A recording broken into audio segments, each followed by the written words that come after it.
posture test. For this test, you'll simply need your body weight, a step, and something to squat down to.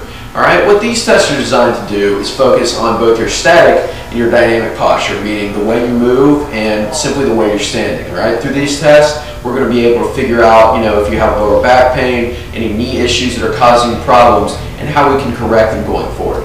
Now, what I want you to do to begin with here is we're going to start by performing a fundamental exercise to test the strength of your core in motion. Okay, and that's simply a push-up. Alright? The thing with a push-up is keeping the pelvis level as opposed to dipping or driving is a great indicator of core stability. Alright, with that said, I want you to perform 8 push-ups. Alright, simply coming into this position, lowering as slow as you can down to the ground, and coming up. Okay? Questions to look for in this circuit. Can you maintain a stable torso? Are you dipping or driving? If so, alright, I want you to raise up to an elevated surface. Alright, I'm using a step here, but you can go as high as the wall. I want you to get as high, I want you to go as high as necessary, again, to make sure everything comes down together versus just the upper or the lower body. As your strength improves, we're going to move farther to the floor. But I want you to record the number of good push-ups you can do either on the floor, if you can, or on the wall. Just make an indication of that as we go along. Alright, now the next test that we're going to perform is called the overhead squat. And again, what I'm going to do here is simply utilize this ball to squat as far down as I can comfortably with my hands above my head, coming down to parallel. Now, some things to look for the squat are arms falling forward as you come down, leaning forward onto the toes, alright, and simply not being able to get down as far as necessary to reach parallel. Alright, if that being the case, I want you to simply squat down to a higher surface. Alright, in this case, I'm going to use the bench.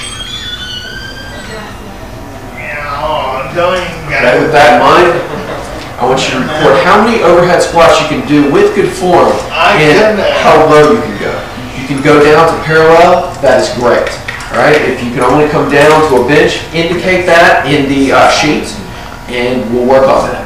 Alright, now the next test we're going to do is to test single leg strength. Alright, this is very, very important.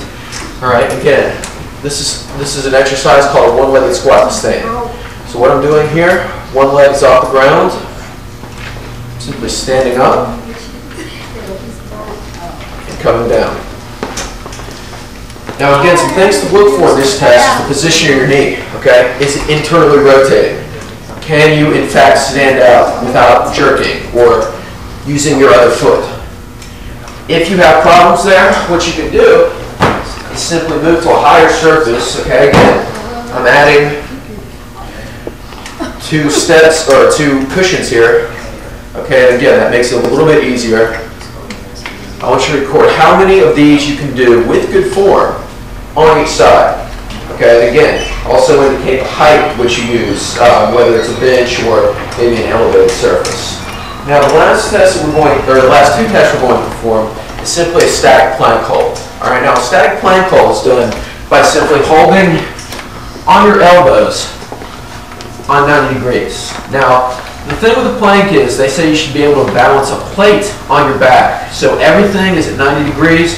You're tensing your abs, and again, you're watching for dipping or driving. Alright, I want you to time the amount of time that you can hold in this position. If you start to dip or drive, okay, it's time to shut the test down. Alright, by the same token, the last test that we're going to perform is a full side plank. With this, again, everything is lifted off the ground. Your hips are at about 90 degrees, neither dipping nor driving above. And again, seeing how long you can hold in this position, or if in fact you can hold in this position. Now, if you can't, a regression to that, okay, so simply bend the knees and raise the upper torso only. Now, if you can't hold in this elongated position, I want you to bend the knees and start here. Alright, record how long you can do on each side while holding in this position without pushing the pelvis back or losing form. Alright, record that for each side. Simply write it in the sheet that I send you, and that's your posture test.